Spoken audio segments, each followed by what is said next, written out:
Okay, so we start from here where I saw a hand. So basically, mental health awareness is having knowledge about the state of your mind, what triggers it, and how to seek help. State of the mind? Yes. Has to do with psychological, emotional state of one's mind, and including mindset, which could be fixed mindset or growth mindset, and how to apply any of them in our day-to-day lifestyle or activity. Engagement with some friends regarding happenings around the fight between Israel, Iran and America, which was a major thing for last month. Okay, thank you. Did you hear them? I'll ask you questions after that. And I'll even ask you to tell me the names of those who have. Okay, where are we going to? Okay. Correct. Thank you. Here is my friend, Obin Alpara from Imo, who is based in Lagos. That's part of Lagos is Ikorodu, and he's a lecturer in the Federal College of Fisheries and Marine Technology in Ikoyi. He's teaching the student physics. And one of his major breakthroughs is about politics and youth. And he found out when he was suffering that youth are beginning to get interest in politics, and he found that he also needs to partake in it. And he has, no, he's not just starting from Lagos, he's starting from his own hometown. Okay, okay. So which has been, I think, a great thing for him. Okay, great. All right, go ahead. Okay, thank you. My name is Opera Opioman, and my colleague here. Whose name? My name. And I'm He has told us your name. Okay. My colleague name is Suleiman. Yes. From Lagos State. Yes. And one of his breakthroughs and his, what is making for his happiness recently is that last month was his birthday and also his wedding anniversary. Wow. 8 years wedding anniversary, he celebrated it and it was interesting. Okay, great. Thank you. So I met Dayo, and he's an engineer based here in Abuja. So he said last month he celebrated his dad's 70th birthday, and also he got a breakthrough, a job. In a job, okay. Yes. Excellent. So I'm with Joanna. She's from Gombe State, based in Gombe. She's a freelancer, and last month celebrated birthday on the 18th of April. Last month. And it was I have a chance to be nominated as one of the speaker for one context. That's why Rashi is a shy person, but she still attempts as a breakthrough to do that. Okay. Okay. Introduce her. So I met Maya, and one of the things that made her happy last month was sometimes people don't value birthdays, but one of the things I appreciate about birthdays is it's not just for the person who is celebrating, but also for the mother. Yes, yes, true. So that is what celebration. Another year to remind her of her labor process. Wow. Okay. And I'm coming. Yeah. Good afternoon. My friend is Daniel Gombo. He's from Gombe. He resides in Gombe town. So I met him 4 years ago during our inauguration, and we clicked naturally.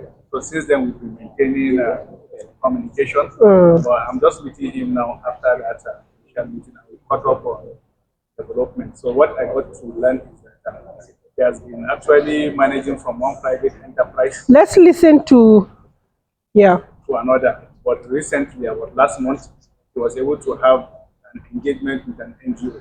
Okay. And his finances became a little bit stable, and he's able to maintain family responsibility. Okay. Excellent. Okay. So introduce him. It's good afternoon.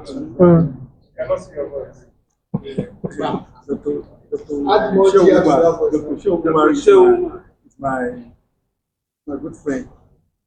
Seriously, last month, just with him saying he get money. Good money. Yeah. Good money. He got good money. Huh? Yeah. Okay. Thank you. I come this side. Yeah. Yeah. Good afternoon, everyone. Good afternoon. I met my new friend, Reverend Pascal, and in the course of our conversation, I was thinking he's around 50, but when he told me his age, I had to ask again. So, what happened? The meeting happened to him last month. He traveled to some part of East Africa, something like Kenya and Uganda, and I think not far from there, and one other country, yes, Kigali, Rwanda. President there. So, yeah, he has been a priest for over 17 years. I think he quite very well. Okay. Thank you. Father Pascal? Since I'm 74 years old, I split my age in two. So I met him, I met this one. I met Hassan, my new friend, and he's from Kogi. But he told me where he came from. I greeted him in his native language. Okay. Okay. And he told me that last Month? he got his real estate license. So I told him that he's one of the rich people. That should be invited to Nirec meetings. Not to worship money, but Wow. money. And Okay. also early this month, he also had a baby. Wow. Congrats. Okay. Now Thank you. Also, I met Hassan too. Okay. Is Hassan from Sokoto, and he early last month he got his PhD. Wow. Okay. We're here. Yes. Yes. Good afternoon, all. Good afternoon. Okay. I met my Mr. Philip Tolu on Osun State, based here in Abuja. I discussed with him. I got to understand that what actually, as in last month, what happened to him was that he made a good sale in his business. So because of that, there's this job that's still flowing up to this very day. So, Up to this moment, the man is flowing. yes. Good. Okay. Good afternoon, all. Good afternoon. My good friend, I've been friends with him for the past like 4 years. Yes. He's a barrister. His name is Joshua, Barrister Joshua. Last month, he's part of the lawyers of ADC. So he ruled in favor of them at the Supreme Court last month. So he's happy about that. And what makes him happy most times is when he rule in his favor. So it makes him happy. So that's what it is. Okay. Thank you. So here, then I go there. Yes. Yeah. Yeah, that's me. My name is Papiolu Olakoton, and my new friend, who is also an evangelist Ademola Arowolo. So the greatest thing that happened to him last month was to announce him as the new co-chair of Nirec Youth. He's married, has children, and is from Oyo, where my wife came from. So he's your brother-in-law.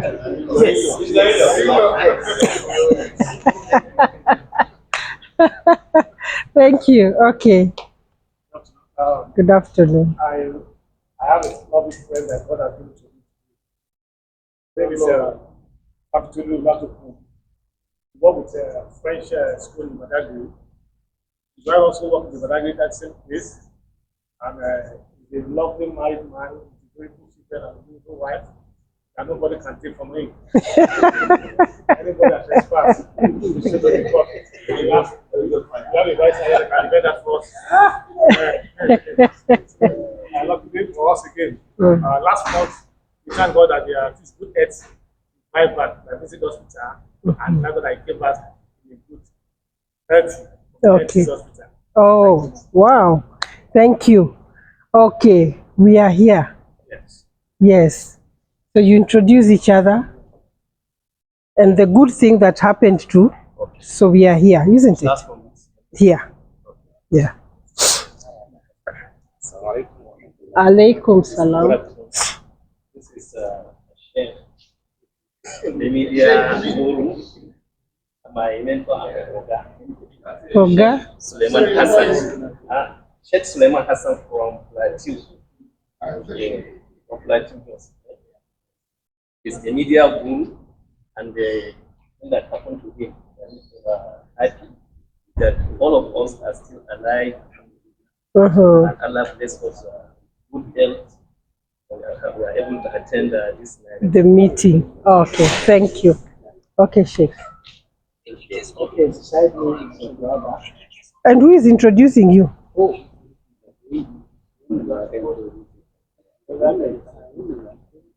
is introducing you? Let me introduce you. Okay, first, yes. Good afternoon, all of you. Good afternoon.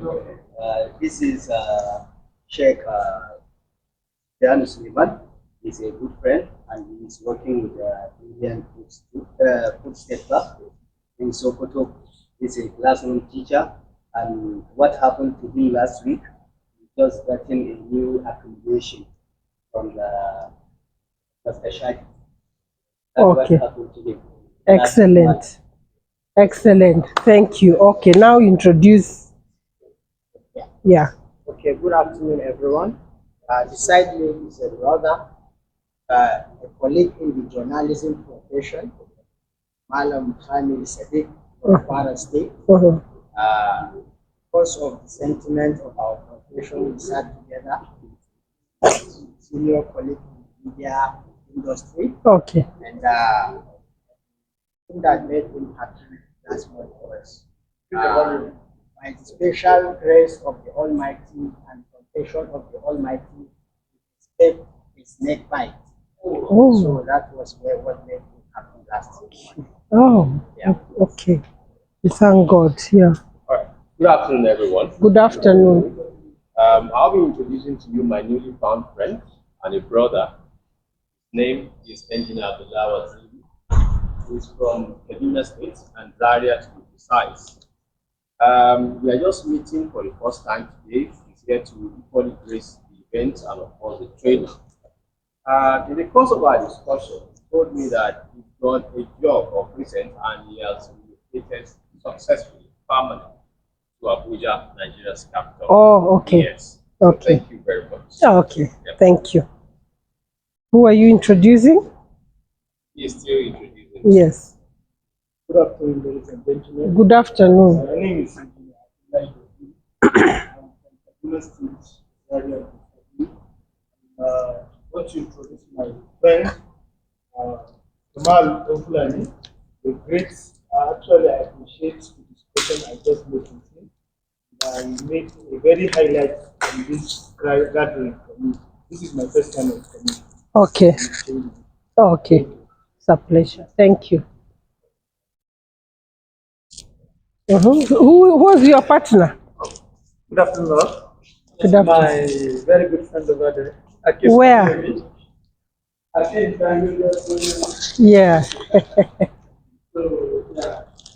The best thing I want to attain last month is a master's project that we are really proud and happy to do. So, maybe you just say happy birthday to him. Happy birthday. He's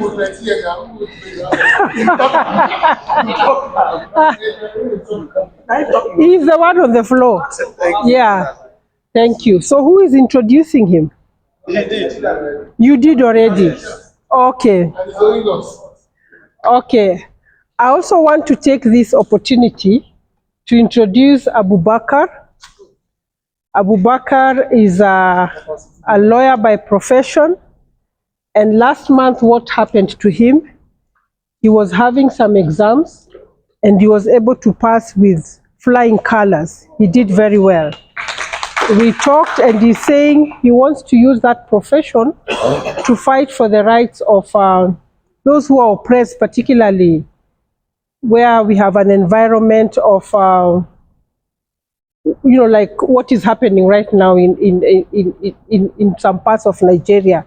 He feels some people are not getting justice, even when their homes are burnt, but he wants now to come up and be even a pro bono lawyer and ensure justice for them. Okay. So, good afternoon, everyone. Good afternoon. My friend's name is Dr. ROZILLA. She is from Kenya. She used to be a classroom teacher. Now she's a worker. And guess what? We are releasing that she was most happy last month because she got invitation to come to Nigeria to facilitate. So collectively, Maritela, Nigeria. asante sana. Thank you very much. Yeah, thank you very much. I've been telling the Nigerians I have met since yesterday that Nigerians are our brothers and sisters. We have many of your brothers and sisters in Nairobi, Kenya, and we stay with them, we live with them very, very peacefully. But we normally admire Nigerians as Kenyans. We watch a lot of Nigerian movies, a lot, because we learn a lot from them. And then we like terminologies like my in-law. You know, when you say it, we use it a lot, my in-law, and we do it with a Nigerian accent. Oga, we love those. Igwe, when a leader is speaking very well, we really do those Igwe, you know, expressions. So it feels so good being here. And I'm glad that we are together. I'm sure you are aware. You can help me, Abubakar. We just want to go through what we refer to as just a moment. Oh my, I don't know why it's refusing now.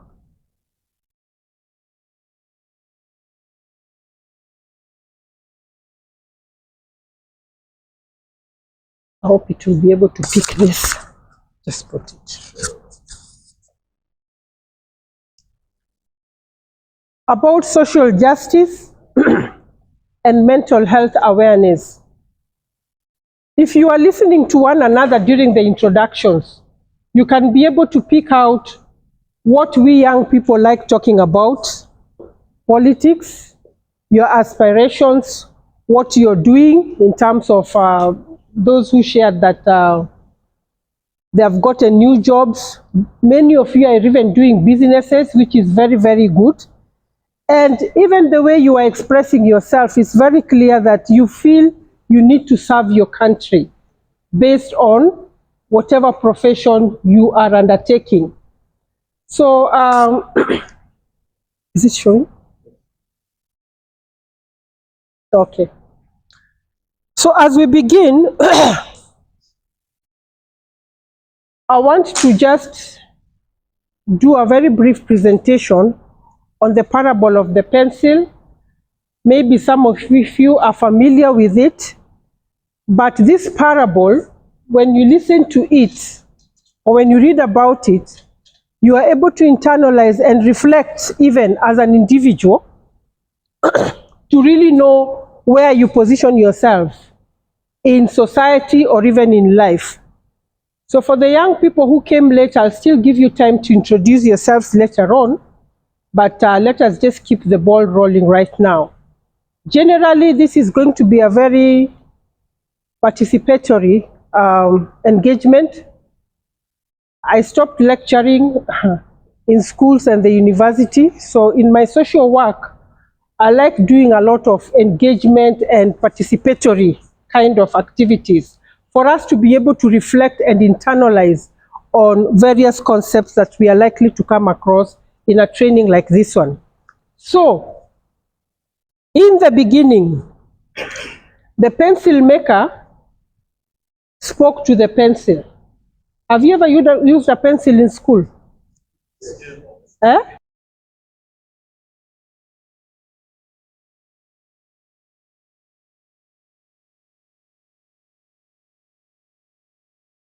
That has to do with the well-being or the state of the brain, the well-being of the state of the brain and the mind.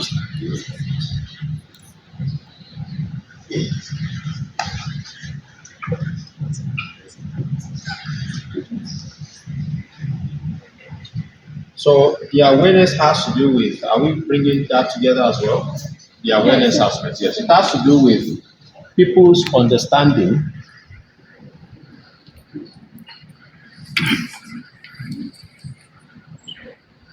about how psychological state of mind works. Psychological state of mind works. Be it positive, or negative. Works. Be it positive or negative.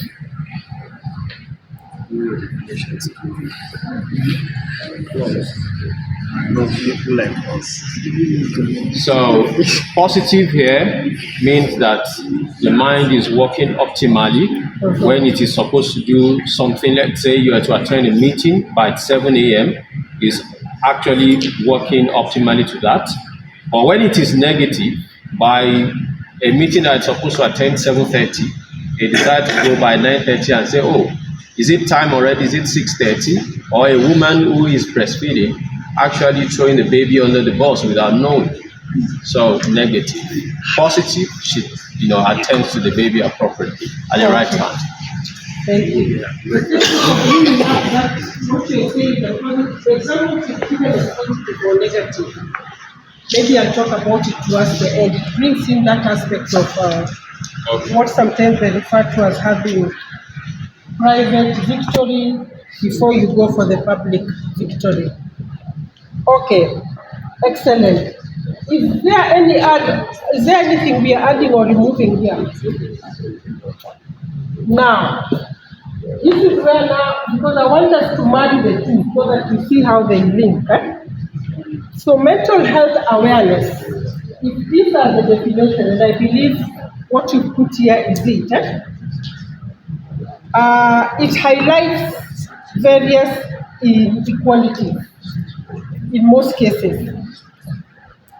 But when we talk about awareness, now that we are saying knowing your own state of mind and how to seek for help. So that means sometimes the state of mind is in such a way that it may not be stable enough, and maybe what do we need? We need to seek for help, isn't it? And now the question is, what help are we seeking out for? And again, we've been taught here that it's understanding the psychic state of our mind, which means sometimes our minds may not always be in the state they're supposed to be. Now, generally, mental health awareness tends to highlight various inequalities and advocates for equitable, those equality things we're talking about. It advocates for equitable access to mental health services, isn't it? Yes. Because when somebody needs the help, then definitely they need mental health services. It may be from a therapist, it may be from who else provides mental health services? Pastors, it may be from guidance and counseling teachers. In the mosque, maybe you need help from the imam, maybe from your parents, okay? Maybe from your friends. So when you need help, when we are talking about mental health awareness, it has to go together with advocating for equitable access to mental health services. At the same time, mental health awareness, when we are advocating for it, we are looking for a way to reduce stigma and discrimination. I don't know whether that is experienced here. I may be going through a lot of things even in the office, but nobody talks to me. People keep on gossiping about me, and I'm getting deeper and deeper into depression. Okay? I'm stigmatized. If maybe I have sought help and stayed in a hospital for some time and come back, they still talk about me. This is a mental case. Don't just see how it gets to me. and people don't want to associate with you. They discriminate you. I believe that is what is getting people more into depression today. Mental health awareness, advocating against stigma and discrimination. Being our brother's keeper is one of the things we need to advocate for. At the same time,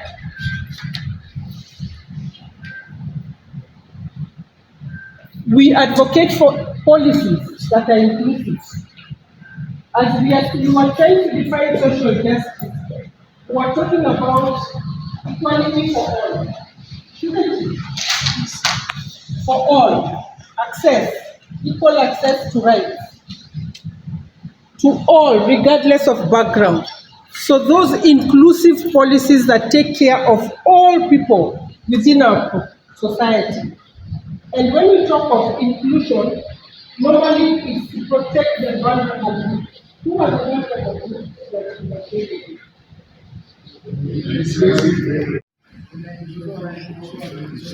Children. Women, children,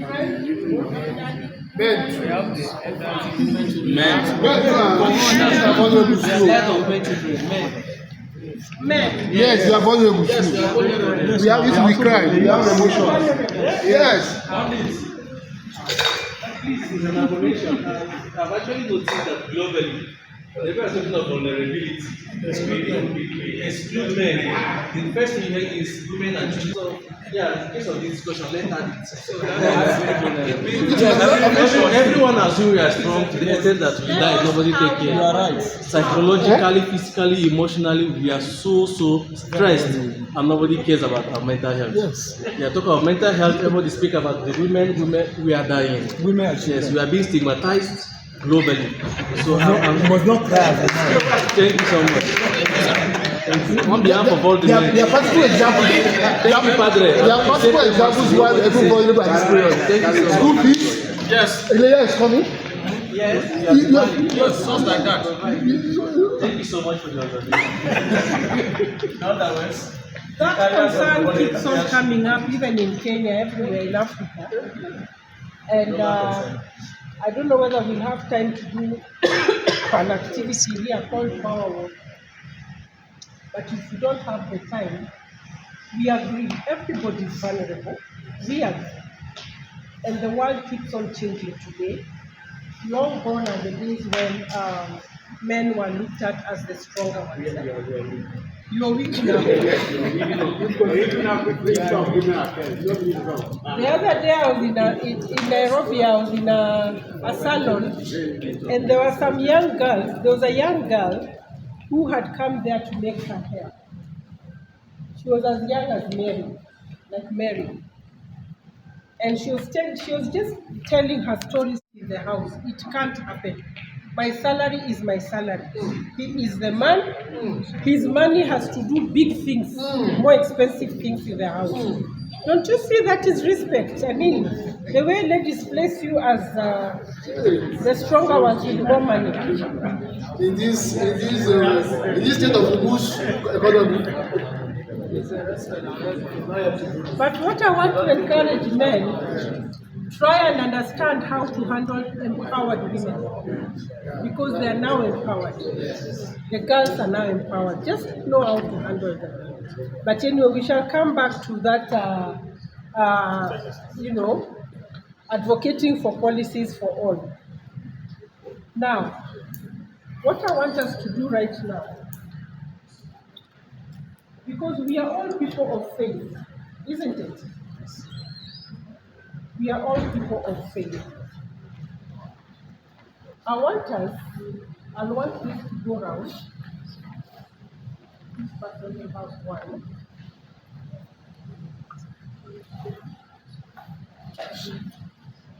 What I want us to do, and I want us to be in groups of 5.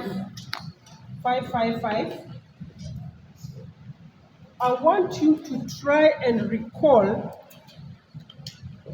Thank you. I want us to try and recall our first experience with faith. What do you remember when you started encountering faith as a small kid? Or maybe if you decided, maybe if you encountered faith at this age, you tell us. What experiences do you remember most in your encounter of faith when you were young? Like me, I remember, all those things my grandmother was telling me, or how we were praying, all those things. Just try and remember your first encounter with faith. It may be a verse in the Quran that you have never forgotten to date, that was put in your head when you were young in the Quran school. It may be in the Bible. It may be at home. Try and remember, recall your first experience of faith. Is the question clear? Not a long story. It may just be a song. The words of that song you remember to date. It may be a verse in the Bible. It may be that you used to be beaten thoroughly if you don't go for your Quran classes or your Sunday school services. Are we together? Or maybe there are things you are doing in the church or in the mosque. I'm giving you 5 minutes to those 5 minutes. So I've given you this was because maybe you want to write a verse, if it is a verse you remember. So you write it as a group, each of those, then you'll be able to share. Is the question clear? Very clear. Your first experience of faith. Is it clear? Yes. Faith. Yeah. First experience of Islam. What do you remember? Okay, which group is ready to begin presentation? 1 minute each group. You ready? The experience we decide to share from our group. Our brother, that when he was growing, it was a very difficult environment. It was a tough environment that people hardly exceed the limit. It's an atmosphere that breaks dreams. But after he finished from school, in a family of 7 children, he's actually the second to the last. So he said truly that he has to do everything to break out, to be successful, because it has to do with determination. Remember I said he's second to the last. Yes. So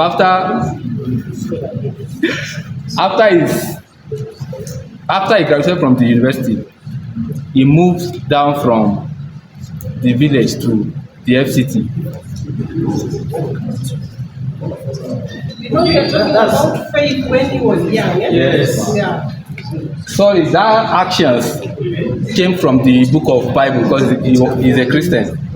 Genesis chapter 1 verse 3. He said when God actually wanted to make the world, according to the Bible, there was nothing. But God spoke a word that let there be light, and there was light.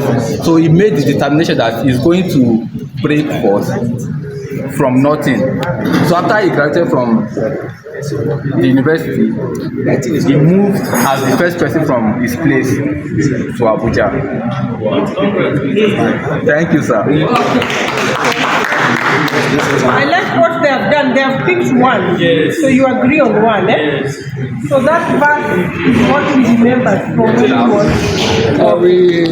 We have 5 different reasons why faith came to us. From ranging from if you don't pray, you don't eat, to the likes, but there's one we all agree to discuss on. It was way back during the 1999 Under-20 World Cup in Nigeria then, that Nigeria hosted. So one of us said that prior to any time Nigeria prays, he goes to pray that God should let Nigeria to win. So not knowing that his uncle was observing him. So fortunately Nigeria lost a match and he got angry and he said he will not pray again. You can take it. It's okay. Just take it. You don't want to. So in answer, he was not going to pray again, not knowing that his uncle was observing it. And his uncle now said that, well, if you say you're not praying again, it's that your own loss. You now give an illustration that the person held on to, that if your father promised you to get you something and he gets back, he didn't get it for you, will you still say it's not your father? So ever since then, that word struck that person like, wow. So even regarding when we pray, does not mean that God is not God, or God has not answered our prayer, but doesn't mean that at that point you will not answer us, but does not mean that He's still not our God, that we seem to pray to Him every day. So that changed the person's life ever since then, that even when that person doesn't pray a day, the person feels like it's not complete for that day. Okay. Thank you. Thank you very much. Which group? Okay. Oh, then you were supposed to be the first. Yes. Good afternoon once again. So from our own group, this is what we are able to gather. The first one is that one of us said the one thing that have actually helped more of like his faith, or from the part of the faith that we gather, is when you come across this scripture, that's Jeremiah chapter 11 verse 29. When God says that the plan He has towards him is a plan of good, not of evil, to give him an expected end. Then another person said, another thing that have actually helped, or his encounter, his first spiritual encounter, right, is this book of Amos chapter 3 verse 3. Meaning that anybody actually come across in this life, or meeting anybody, is more of like a divine arrangement by God. Then two persons have a similar thing, the salvation of their souls. Two persons that somebody actually preached Jesus to them. They never met him, but then they have this experience, they believe, and everything about their life changed. Then the last person talks about that believe in they believe in family lineage masquerade, that there is this yes, so that believe in that masquerade. Usually they go out, like family believe in that aspect. So I think that's what we actually have from our group. Thank you so much.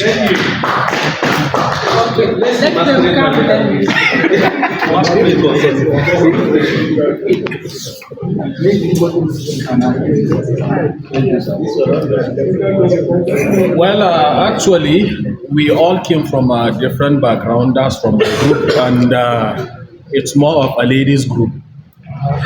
Yes, so don't mind me. So, actually, what we gathered in conclusion is, no matter how far you go in life, like there will be a stopping point whereby you get to realize that you are missing a lot of things. Why did I say that? One key something we are missing is patience. Once you miss that, you miss almost everything. So in what so no, we are going there, I'm going there, sorry. So we all like get to realize that in as much as you have patience, faith is going to come your way. And most of us encountered that faith, like with patience. That's when we get to realize that actually there's something that is keeping us like on the straight path, or on the same line that we are supposed to be at. Like patience, I'm going to be a graduate. Like at a particular period of time, I will just be thinking like, how can I become a graduate? Then all of a sudden, if I am patient and I have this belief that in as much as I have this little amount of patience, I am going to be a graduate, which, as someone said, she have this faith that if she's patient, she's going to be a graduate, and at the end of the day, she's going to be a billionaire. Someone said she has been patient through her life, that she started having this faith that she's going to finish school. After finishing school, she's going to chase her career. After chasing her career, she will have a very decent family and she will worship God the way she's supposed to. And as for me personal, like I had this faith right from when I was like little, I think 7 to 10 years, if I could remember. Like People are doing a lot of things. Why are they doing these things? It seems like they miss a particular step, which is that patience. Why did I say that patience? In as much as their patience, whatsoever is written for them, like to get in the journey of their life, they are going to achieve that. But lack of that patience and faith that God is doing everything, they will go beyond that. Killing, abducting people, maltreating them, like doing all sort of things. So in as much as we have patience, like we are all going to realize our that's what we are going to do. Is that not what we discussed? That's all. So thank you, everyone.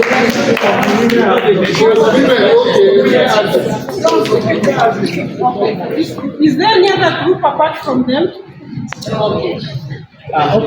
What we discussed at the group is the eldest among us said his first encounter with faith is as a child attending a Christian mass, and he was called by the leader of the mass to recite some mass verses which he doesn't know how to, and from there he took it as a challenge.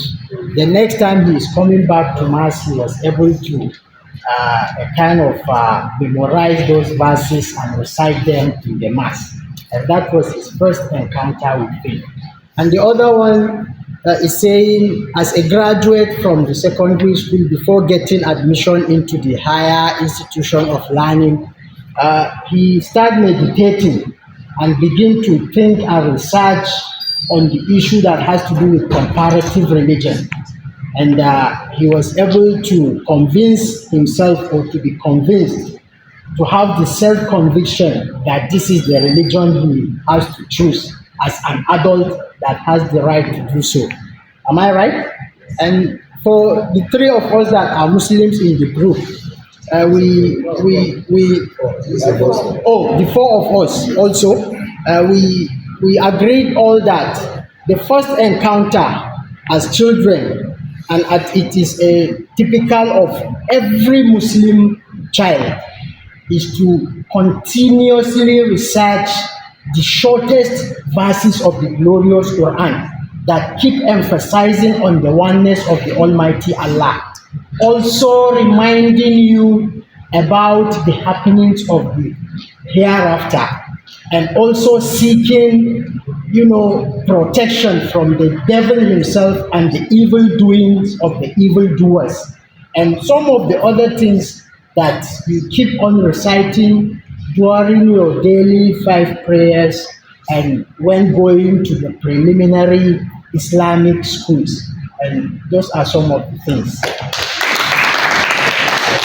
All right. So I think in our group, everybody's story kind of made very much sense, especially tying it back to the main topic for the opening ceremony today about enlightening people.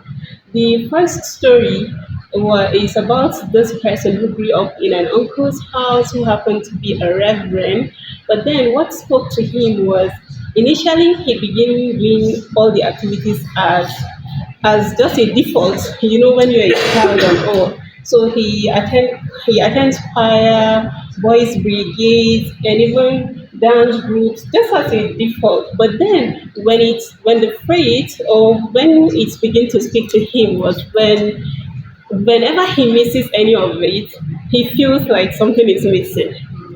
So, and then the second question is, normally at home you pray together. In the Islamic faith, we do Jam'i, maybe your dad, your mom, and you guys. In the Christian faith also, perhaps morning devotion together and all. But then what her father said stood out is like, apart from this family prayers we always have, you need to have a personal time with God. And yeah, she might not really have understood it as much, or she has, but then she began doing what her dad asked her. And slowly but surely, reading the Bible and, day by day going to God on her own, having alone time with God, made her kind of fall in love with Him. Like she got the message began to resonate with her. She found alignment, especially in verses like Jeremiah verse 29, chapter 29 verse 11 and all. And the last two stories which are like aligned is this person who got baptized sometime in 2023, and there she was taught the 10 Commandments and who God is and where He is. By that, attending that made her kind of understand God more, and kind of have that connection more with God. And I can see that it's the same thing with me also. I can say I've not been impacted by religion as much as I have in school, not even at home. Like my first, how I fell in love with hijab was in school, because that was how we dressed in school. So when I come back home, even if we're attending people's birthdays or going to parks, if my parents will dress a certain way, I say, me, I want to use the hijab. So, that was how I fell in love with it, by teaching. And tying it back to the actual topic for the ceremony today, you see, the first story is, it means we as youth now, this is when we are beginning to form families. So regardless of whether your child knows what they are doing or not, just begin to involve them in activities like this, religious activities, especially the way the state of the country is, activities that involve Christians and Muslims, and let them understand the balance and begin to live with the balance. It impacts them, just as the person the groups impacted. And in the case of the lady, she might even be a child as of then, when daddy said, you need to have alone time with God. But as long as daddy gave her the autonomy to act on her own, she begin to understand things on her own without even daddy's listen. And the other one is being in setups where you are being taught, like mine in school, and the other persons in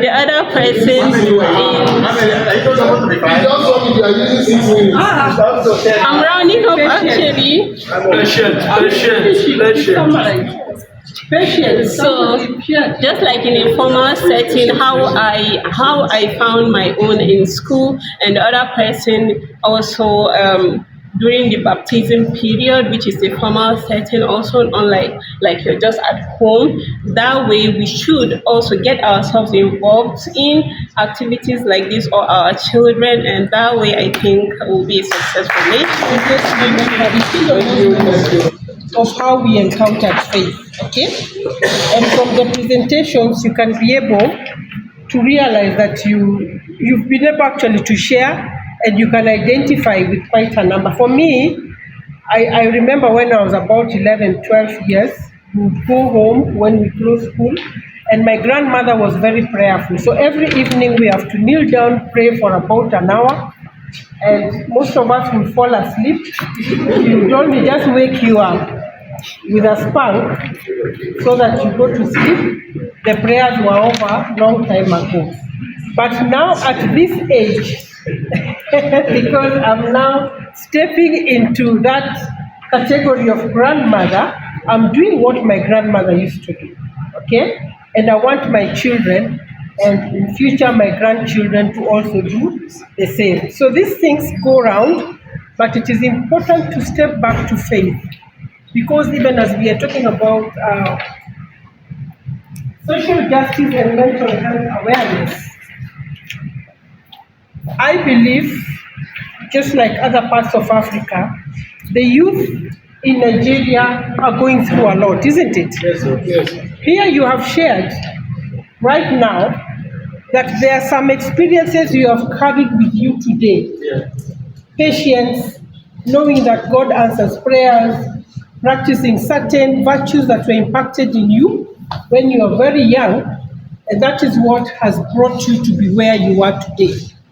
But remember, you are not the only youth. Remember, we have the other youth out there. And I've asked a question. Do youth have challenges here in Nigeria? You have said yes, isn't it? Yeah. And it's not only youth. It is those youth out there, and probably also youth. Isn't it? Yeah. So we are here to see how best we can also advocate or pull the other youth together so that we have those stable minds as one and we can move certain things together for the good of all of us in our society, isn't it? Yeah. And remember, you will not be a youth forever. Ever. Even as we were youth at some point, even me, I was a youth at some point, but now I'm no longer a youth. But when you're still a youth, make sure you leave a mark, isn't it? Yes. The pencil stories. So I want us to count 1, 2, 3, 4, 5. 1, 2, 3, 4, 5. 1, 2. Huh? 5. 5. 2. 3, 4, 5. 5. 1. 2.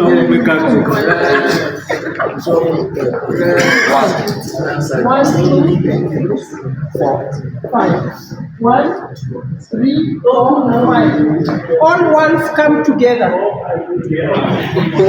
All twos together. 3, 4, 5. Very fast. Don't carry anything. Leave your two there. 5. 3. 5.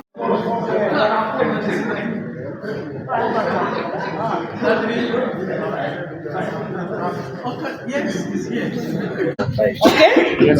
What I want you to do is to cut that paper into a very long string without cutting it. I want you to make a string out of this without cutting it. Okay, you cut it to make the string, but not into small pieces. One running string, like this one. Huh? One long, thank you. One long string from this one. I want to see who will come with the longest. So thank you so much. What they want to do, they let me express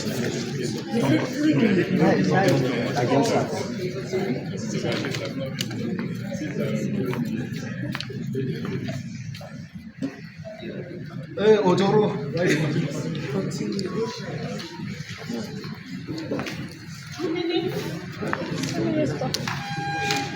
2 minutes. We don't know that there is time for it.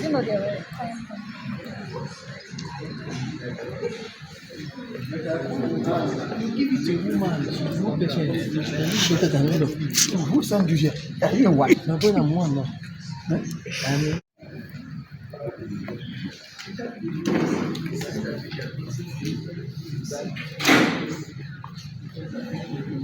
One more minute.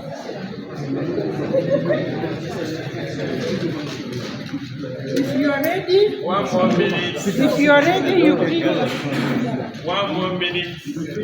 One.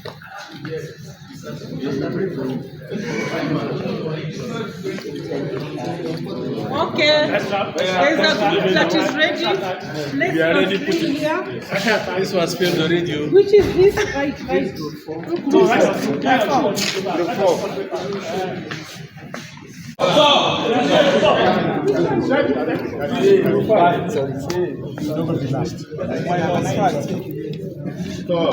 I said that one. No, tear this one, tear this one, tear this one. Tear which one? Tear it, tear it. Tear this one, tear this one. I want this. Put your own. See, I still working out. Stop. No, because the age has to be on this line. Calm down, that's what I'm doing. Leave it. That's what you're for. Leave everything. Leave this one. I have to be on the straight line. On a straight line. On a straight line. It can't be longer. That one is on the line. Said that youth have a lot of challenges, okay, in Nigeria. Which are some of these challenges that youth are undergoing here in Nigeria? What problems are youth going through in Nigeria? What are the challenges that youths are facing in Nigeria? Unemployment. Unemployment. One person, so that is clear. Lack of finance. Lack of finance, unemployment. Unequal access to education. Pardon? Unequal access. Job opportunities. Unequal access to education. That's unemployment.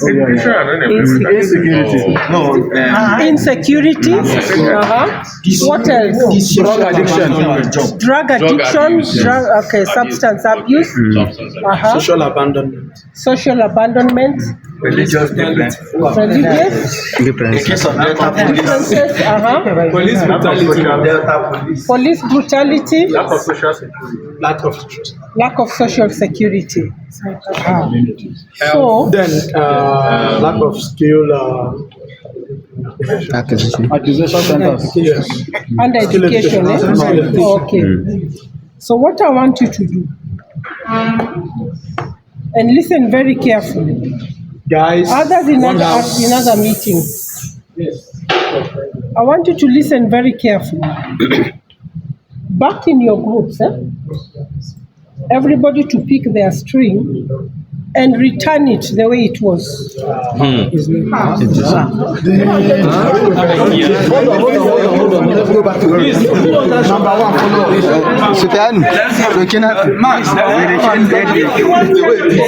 The shortest one. Where's the selective? 2 minutes. Everyone can now Joro is logic. Is it the selective? We did the point of mine. What is okay? You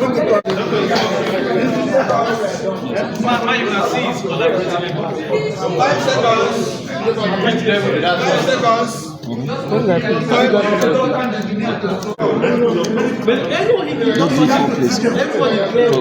Teamwork is strength. This is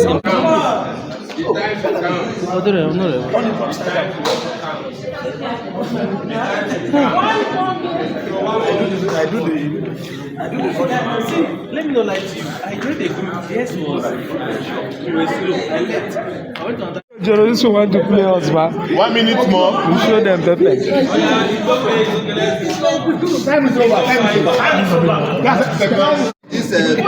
Change this our own accidental damage. No, you can't do it like that. It's not possible. No, please. Be careful. Be careful for nothing. Which group is this one? Listen. It's bad. It's really standard.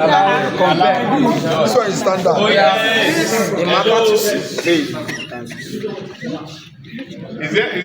Can we all see what is at the center here? Yes.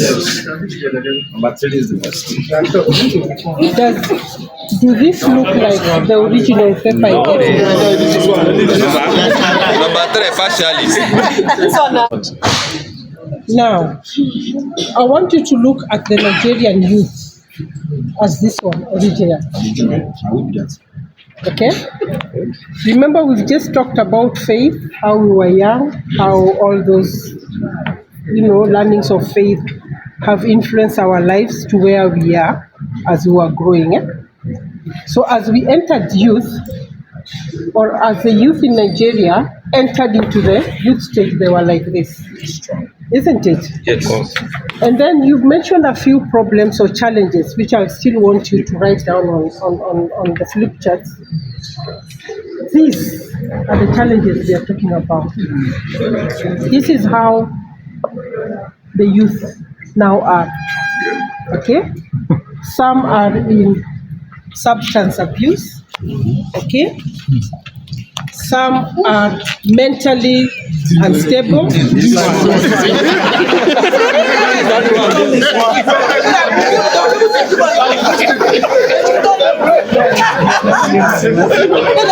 Thank you, cameraman. Hello. Yes, ma'am. Thank you, ma'am. Yeah.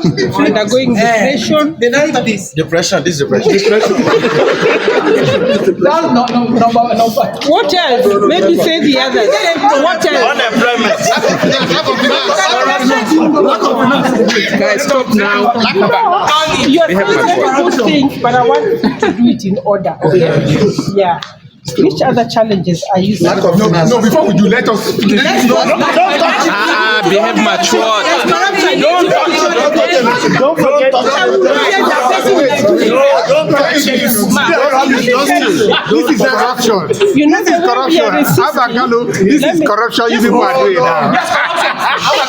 Don't talk to you. Say that it's politicians that are breaking the law. See you now. Listen, we are learning. Look, we are learning. Turn your paper. Let us see. Turn your paper. There is no corruption. I am the facilitator. Please let the teacher speak. I am the facilitator. And in the morning when we had the opening meeting, I think somebody mentioned that we need to accept the reality. Yes. Call it the way it is. Yes. Okay? This is the situation. Don't turn it upside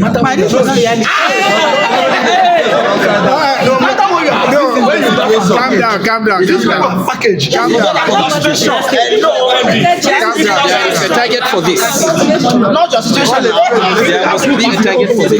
Yeah. This is a demonstration for us just to see the reality and accept. Once you accept, you're able to now move forward with the solutions. But this is the face of youth, not only in Nigeria, even in Africa. Okay? And global wide. And people are so scared. Young people have a lot of scars of pain that we may not know. And that is why when you are talking of social justice, defining it, and talking like there's need to provide, if there were equal opportunities, they would be like this, isn't it? Yes. If they would access resources, they would be like this. We know what is happening in various parts of Nigeria. Even those youth who you see are engaging in those bad acts, they are the ones. Initially they were like this, but what made them get into this? Because now they are actually the criminals who are causing a lot of pain to some of our people here in Nigeria, isn't it? Yes, please. They are like this. And they may not be happy. There's a reason why they have found themselves here, isn't it? Yes. And you, who are the mentally stable, the mentally sane, those who can be able to see where society needs to go, have a very, very big role to ensure that there is social justice for all youth, and most important is to address the mental health. Okay? Because this is the situation, this is the status. Even when you come to Kenya, it's the same thing. Okay? It's the same situation. So you realize when you are trying to make the string, you are really enjoying it, isn't it? Yes. And you wanted to have the longest.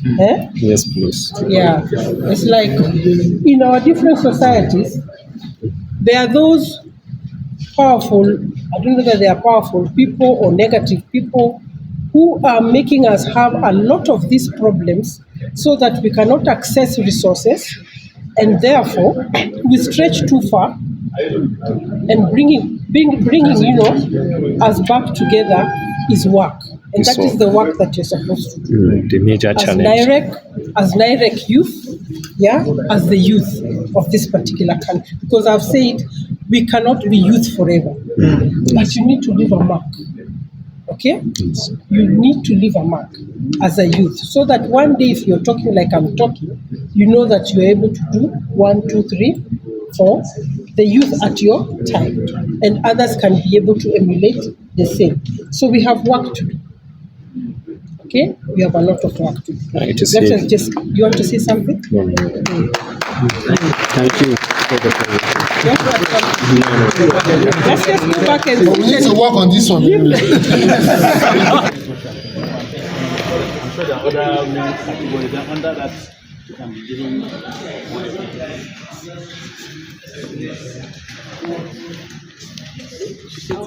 Are we on the same page? Like we don't. What's the time? Yes, once you bring any of the food, and then we'll just make it. We just put it under social or economy. No, like you can just even bring the.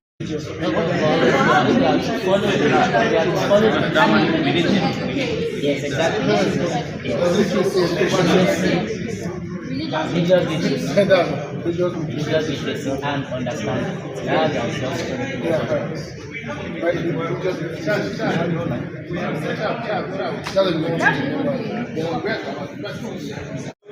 Let's patience, eh? Let's listen attentively.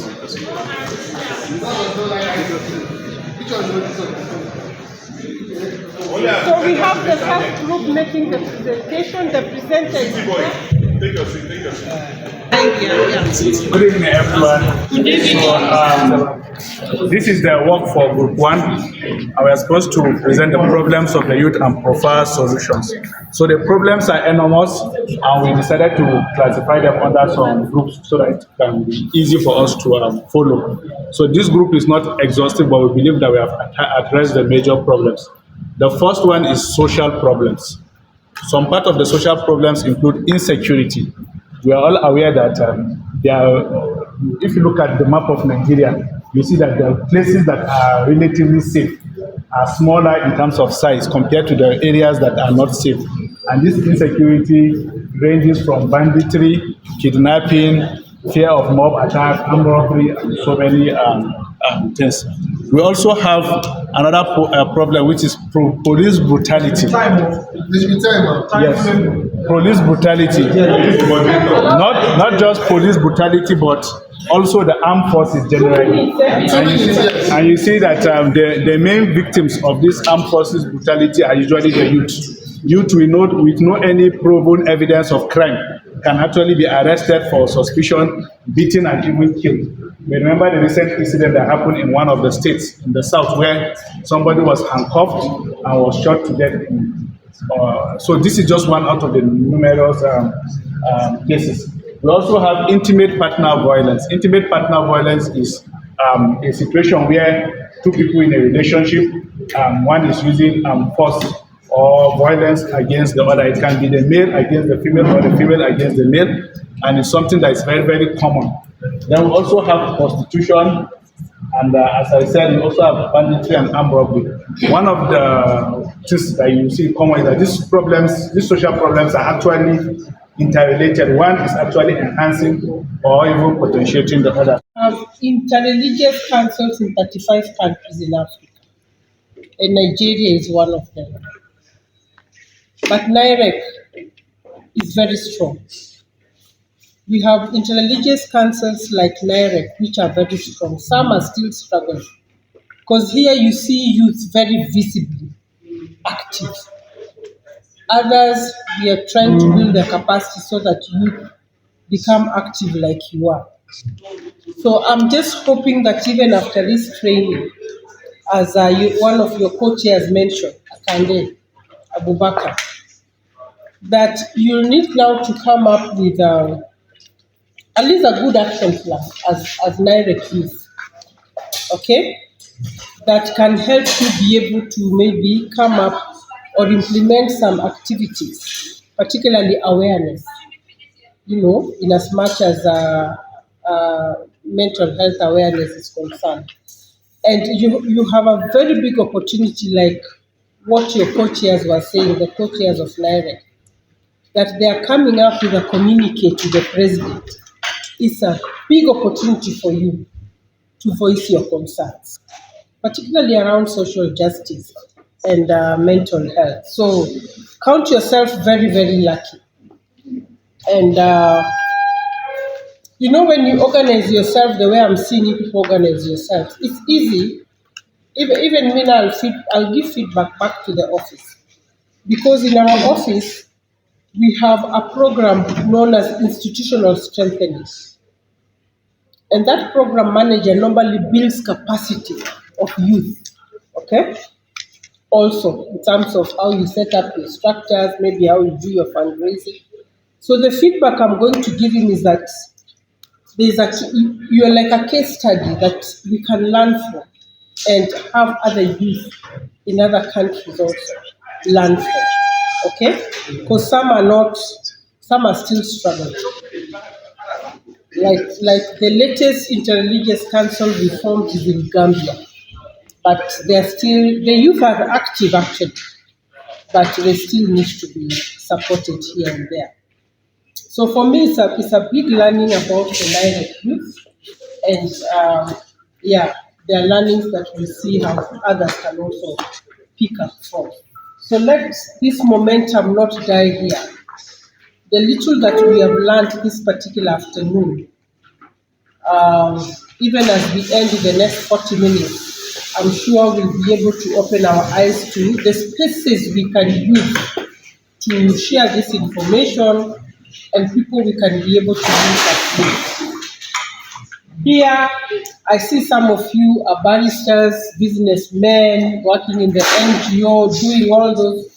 So you can even create referrals. You can create engagement networks with some people.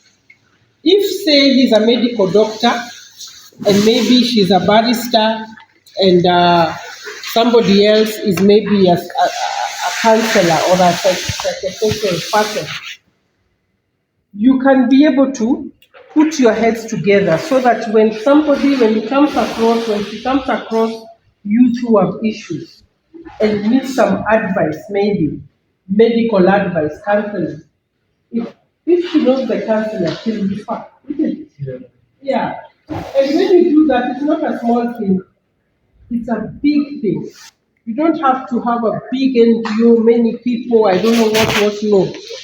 The 1, 2, 3 people, your cousin, your brother, your neighbor, that you're able to reach to, talk to, find out if they have a problem, and maybe link them with, or refer them, tell them, go see this pastor, go see this priest, go see this imam to talk to you and to counsel you.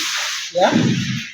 So, those networks, those are opportunities. When you have youth meetings, stand up and just say 1 or 2 points. When you are making your presentations here, remember, after we did some of those exercises, particularly when we were stepping back to our faith experiences, I realized you people have a lot to share. Beyond those experiences, you are even going ahead to suggest the way forward in terms of those particular experiences. Talk to somebody, that way you have made an impact in the life of somebody. Okay? Remember the fencing story? The 5th instruction, that you leave a mark, isn't it? Yes. So who are doing this presentation? Are they done? No. If you're in the group, you can go ahead. Okay, so what we did was we had a short list here, then we long listed here and also explained further. These are different sectors or facets of the society. These are some of the identified problems, and these are some of the solutions we think we can provide to some of these problems. So under the social facets, we have insecurity, police brutality, intimate partner violence, prostitution. One of our members was saying prostitution is a job. May Allah forgive her. Banditry and armed robbery. Then the solutions, we said, enforce adequate security in society. The ratio of police to the population of Nigeria is almost 1 policeman to 30,000 people. So there is no way that can be effective. So these people we need to employ more people, we need to equip them more and also train them more. We saw the incident where a policeman just shot a suspect and not knowing they were recording him. So those kind of incidents needs to be worked on. Policy adjustment, education, this is in terms of training, reorientation.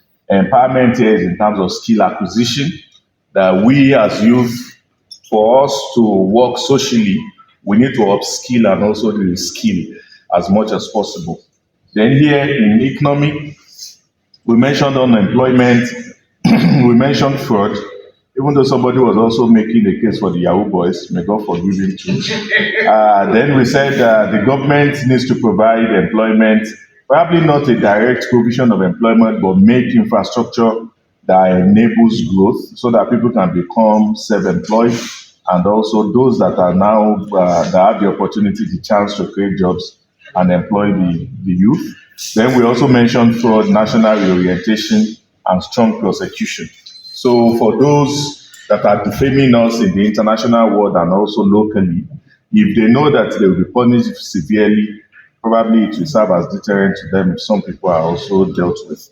Then here we mentioned governance, and we said part of it is corruption, vote buying, and also violence in election, rigging, that makes our leaders not to be accountable because they know when they come back in the next 4 years, all they need to do is just buy votes or steal ballot boxes, and they still win the election. So we talked about reforms and stricter punishment for electoral crimes. Then we also spoke about equity and environmental pollution. Yeah, that's part of health. Under health, this is another facet. Generally, Nigeria has one of the lowest life expectancy in the world. So you are born here, you are expected not to go beyond 63, thereabout. We are one of the, I think, 176 out of 196 countries recognized by United Nations. So being born here is a disadvantage. You will not grow old. So here, health. So environmental pollution is part of the cause, because pollution, even from, because they've said the brain does not rest when there's light. The brain also does not rest when there's sound, when there's noise. So these generators will switch on over the night, stops our brain from repairing itself. So it is also noise pollution. Can I keep talking?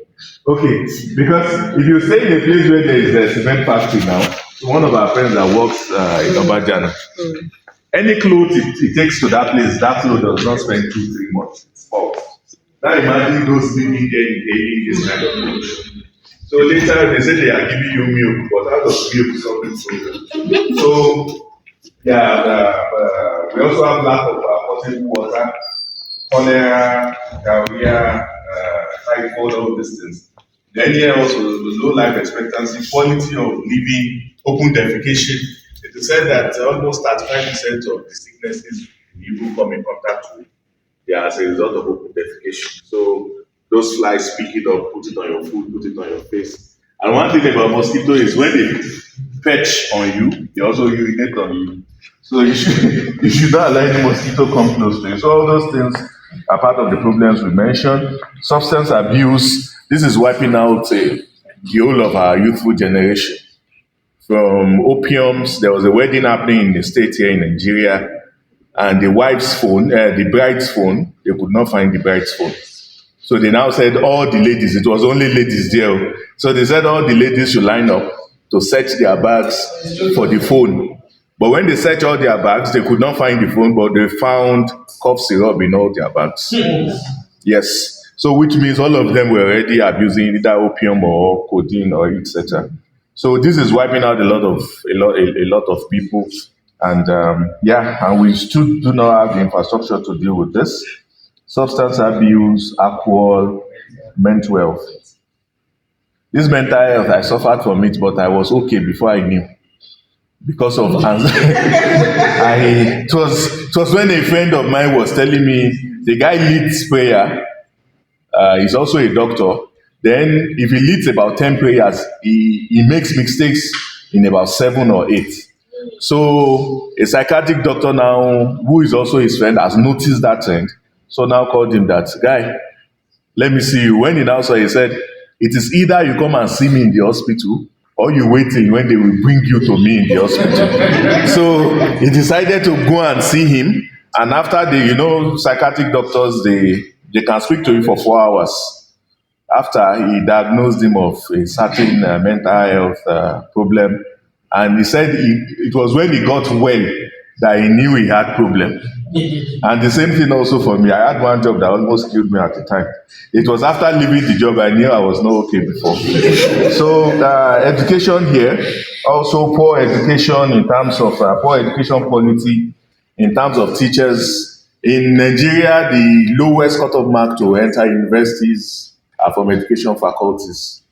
So the people you expect to go and impact training, they are the ones you are giving the least. So there's no way you cannot give what you don't have. So poor education quality, infrastructure is not there, inadequate qualified teachers.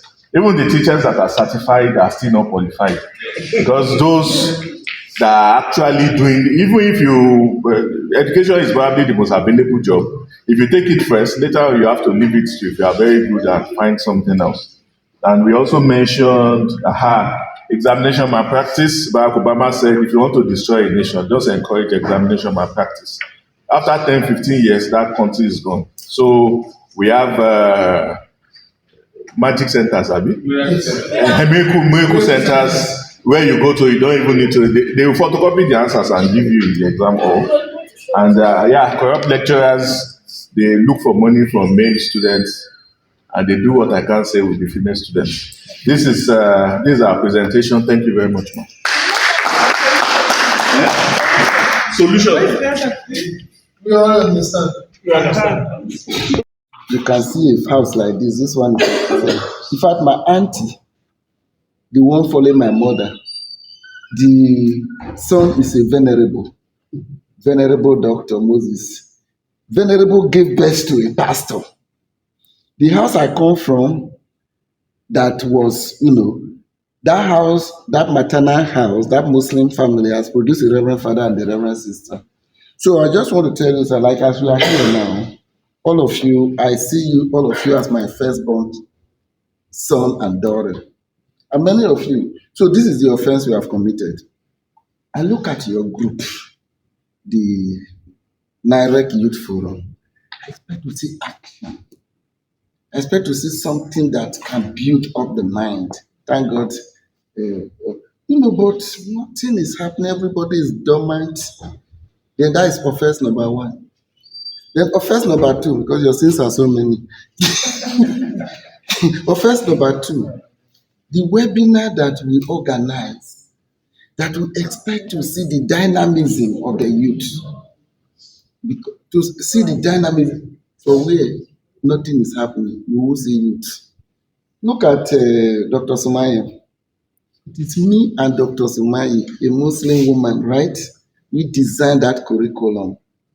Then another one, offense number three, this one is Christian youth. Or if you are a Christian, stand up, let me see. Are they over here? Christian youth, yes. This is where you guys offended me. Sit down. Now, I put it on the platform, your youth platform. I said, please, I need a youth to give a lecture. To choose a lecture on one of our webinars. One Muslim youth. What is his name again? Yes, this guy. He's not here. Okay. But I can do it, man. Yes, the guy is, I think, he came out, he did very well. Everybody was happy. It was now turn for the Christian youth to do presentation. Everybody mentioned the Bible. Then now, another one, we are stand up. This one not be seen, so you don't do your confession. We're looking for a youth led prayer. When this woman led her own section, everybody that webinar was in tears. But after that, here's your sin. After that, She was the one. she's the one. You even called me from Kenya to ask. I called you. Yes, she is the one.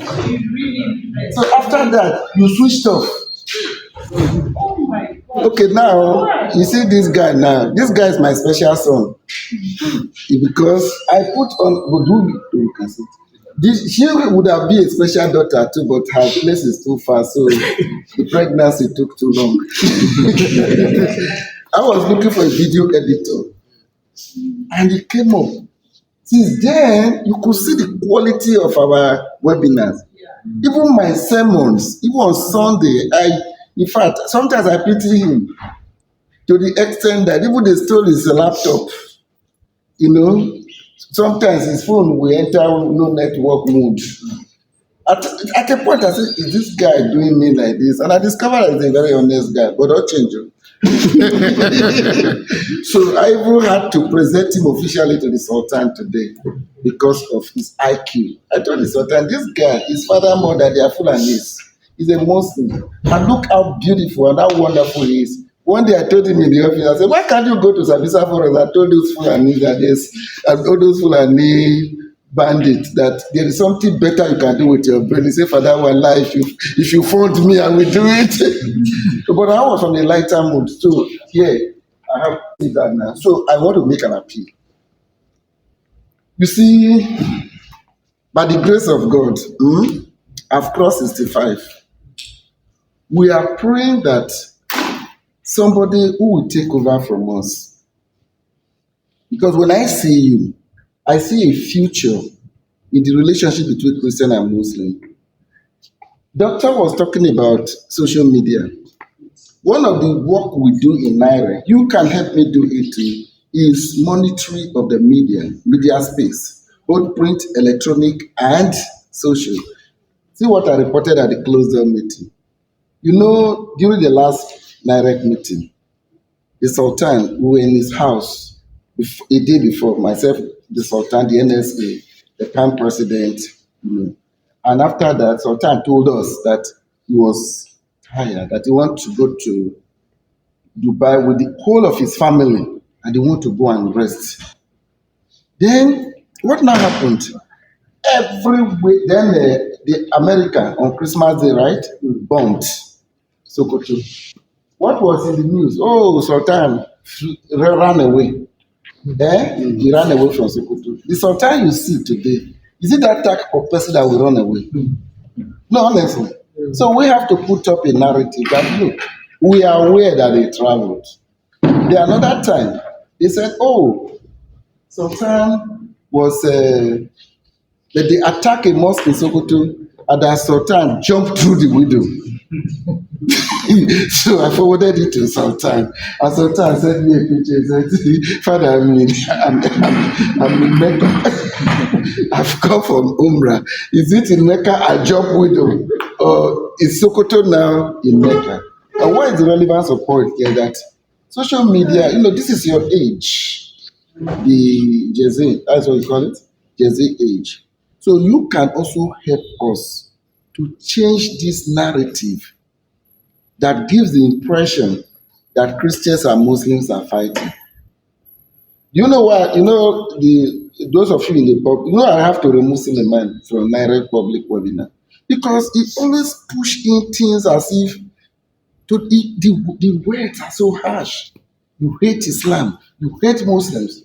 You even do a voice note that Father Cornelius created. Father, you created this platform to fight Islam and Muslims. I said, wow. So some Muslims were now calling me, say, Father, remove this guy. This guy is going to cause a fight, unnecessary fight. So, and I want you to go home with one consolation, that this poor man here loves you. I love you very much. And I do. I really do. And I appreciate seeing all of you. And I want all of you to be active. And I want all of you to be useful to the nation. Remember, I was a lecturer too. I was a lecturer in Ambassador University in the Department of Religious Management. That time I was teaching African Christian theology. That's before I became a professor of dialogue and conflict management.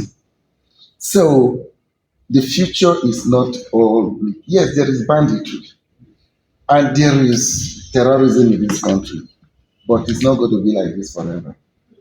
This Europe we are running to. Europe had war for over 100 years before they stabilized. You've heard of Hiroshima, right? Yes. You have heard of the Nazis. Yes, yes. You have heard of Auschwitz in Germany. So they had passed this phase too. We cannot be like this forever. Don't say, oh, they manufacture conflict, terrorism from our youth should not be used for that. I know very many of us here we are victims. Because when you run into these guys, they don't ask you which your religion. You still remember that Muslim woman who was traveling from Auchi, you know, as he was speaking Arabic, he was speaking Hausa, he was speaking Quran. They tell him, no, here is not a prayer house. Oh well, they say choose. It's either we rape you or rape your daughter or rape your husband.